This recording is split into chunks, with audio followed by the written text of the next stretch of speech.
తెలంగాణకు నీళ్లు కావాలని అడిగినారు.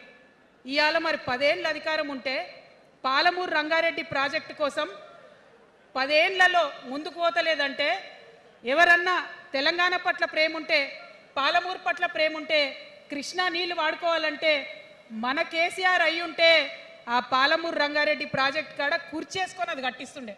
ఏం చేసినారు మారిన కేసీఆర్ గారు? పంజాబ్కి పోయినరు, గుజరాత్కి పోయినరు, బీహార్కి పోయినరు. మేము మొత్తం రాష్ట్రంలో పీక్ కట్టలు కట్టం, నేషనల్ పార్టీ పెడతామని పోయినరు తప్పితే తెలంగాణ ప్రజలను పట్టించుకోలేదు. పట్టించుకుని ఉంటే, కేంద్రంతో గొడవ పెట్టుకోకుండా ఉంటే ఇవాళ పాలమూరు రంగారెడ్డి పారకపోతుండేనా? నేను అడుగుతా ఉన్నా స్ట్రేట్గా. ఇన్ని రోజులు నేను ఎన్ని మాటలు మాట్లాడినా బీఆర్ఎస్ పార్టీ నాయకులు ఒక్కరు కూడా బయటకు వస్తలేరు, సమాధానం చెప్తలేరు. దీనికి మీరు సమాధానం చెప్పకపోతే ప్రజలే మిమ్మల్ని బయటకు లాగి సమాధానం చెప్పేటట్టు చేస్తారని కూడా ఈ సందర్భంగా నేను తెలియజేస్తా ఉన్నా. ఒకటే మాట అడుగుతున్నా, మన కేసీఆర్ అయి ఉంటే ఆనాడు తెలంగాణ బిడ్డలు కష్టపడితే బయటకు వచ్చి నా బిడ్డలకు ఇబ్బంది అవుతుందని కొట్లాడిన వ్యక్తి, సింగరేణి గనిలో ఒక కార్మికుడు చనిపోతే అక్కడి దాకా పోయి చూసి వచ్చినటువంటి వ్యక్తి, మరి తెలంగాణ వచ్చినాక ఏమైందా ప్రేమ? అధికారం ముందు మమకారం తగ్గిపోయిందా? ఏం జరిగిందని నేను అడుగుతా ఉన్నా. ఎందుకు ఈ మాట చెప్తా ఉన్నా అంటే, ప్రేమ నాకు కూడా ఉంది. నాకు తండ్రి కావచ్చు, అది వేరే విషయం. కానీ ఒక రాజకీయ నాయకుడిగా వారు ఈ మధ్య రాజకీయ పరిణితి కోల్పోయి మాట్లాడుతూ ఉన్నారు. కేటీఆర్ గారు మాట్లాడిందంటే ఓకే అనుకోవచ్చు, ఆయనకు పెద్ద తెలియదు పాపం. కానీ కేసీఆర్ గారు అనే మాట ఏంటంటే, ప్రజలు తప్పు చేసిండ్రు. ఓకే, ఒక సెకండ్ నేను ఒప్పుకొని దాన్ని, ఒక సెకండ్ అనుకుందాం. ప్రజలు తప్పు చేస్తే నేను ఒక తల్లిగా అడుగుతున్నా, నేను నా కొడుకో మాట చెప్తా, వాడు వినలేదనుకో, కింద పడ్డాడు అనుకో, ఇడిచిపెడతానా? దగ్గర తీసుకొని మంది అనా? ఓకే, ప్రజలు తప్పు చేసిర్రు అనుకోండి, మీకు అధికారం ఇవ్వలేదు అనుకోండి, ఒక కర్కోటకుడి పాలన నడుస్తుంది అలా తెలంగాణలో.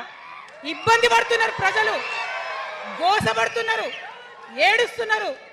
ఇండ్లు అన్నీ ఉండి ఇండ్లు గూలగొడుతుంటే, అర్ధరాత్రి ఇంటి మీదకి వచ్చి ఇండ్లు గూలగొడుతుంటే ఆదుకోవాల్సిన అమ్మలాంటి మన పాత కేసీఆర్ ఎక్కడున్నాడు?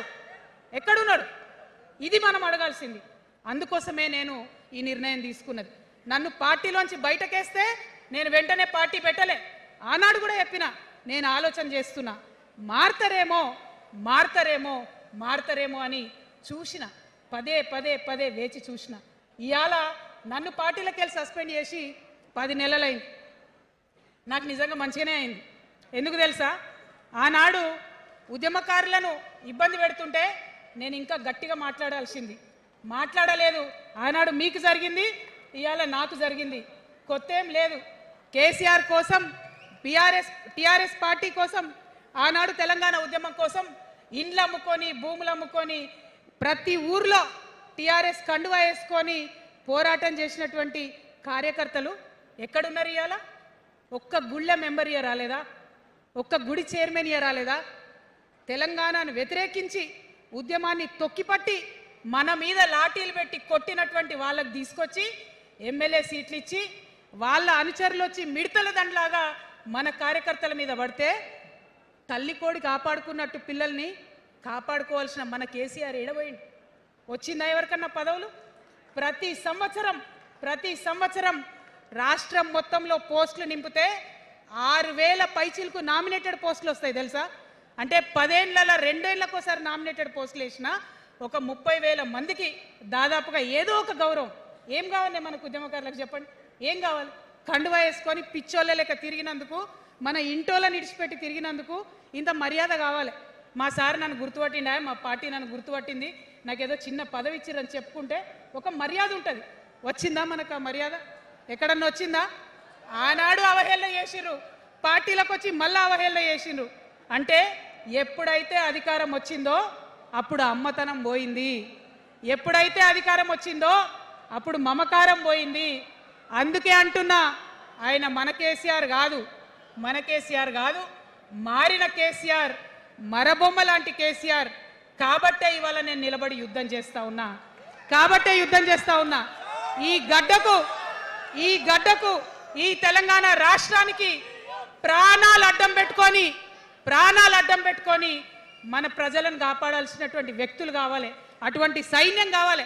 సైన్యం అయిదామా? సిద్ధంగా ఉన్నారా? ఎట్లయితే ఉద్యమం అప్పుడు కడుపు కట్టుకొని కాలు కట్టుకొని పనిచేసినామో ఇప్పుడు అట్లా పనిచేయాల్సినటువంటి అవసరం ఉన్నది. ఇవాళ ఒక్క పాలమూరు రంగారెడ్డి కాదు, కాళేశ్వరంలో జరిగినటువంటి అవినీతి ఒక మాట ఆలోచించాలి. మన కేసీఆర్ అయితే ఏమన్నాడు అప్పుడు ఉద్యమంలో? నా బిడ్డ కానీ నా కొడుకు కానీ తప్పు చేస్తే తీసి పారేస్తా పార్టీలకు వెళ్ళన్నారు. ఇవాళ నేనేం చేసిందే మీకు తెలియదా? నేనేం చేసిన?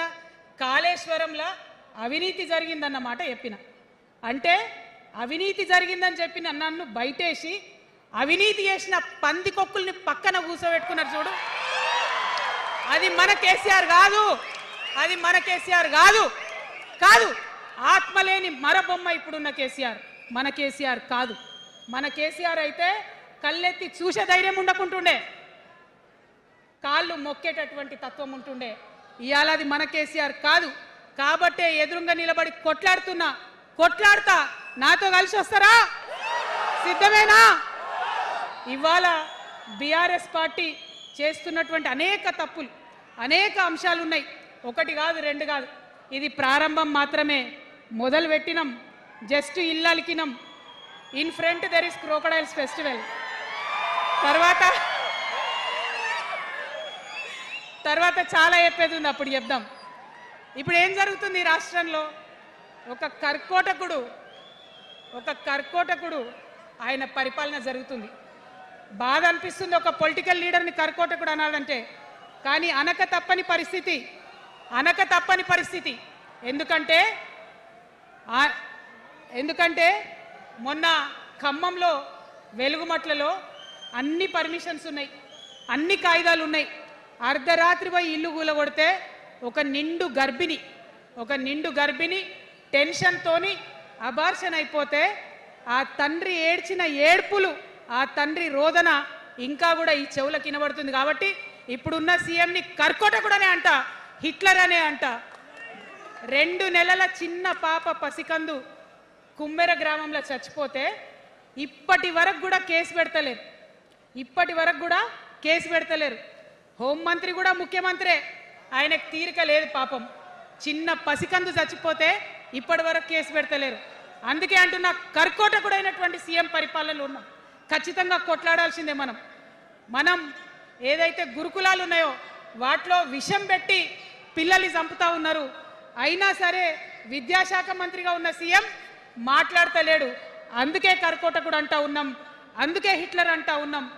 కర్ల రాజేష్ అనేటటువంటి దళిత యువకుడు కస్టడీలో చచ్చిపోతే ఇప్పటి వరకు కూడా దానికి బాధ్యులైన పోలీసులను ఏం చర్యలు తీసుకోలేదు వాళ్ళ మీద. అందుకే కర్కోటకుడు అంటా ఉన్నాం, అందుకే హిట్లర్ అంటా ఉన్నాం.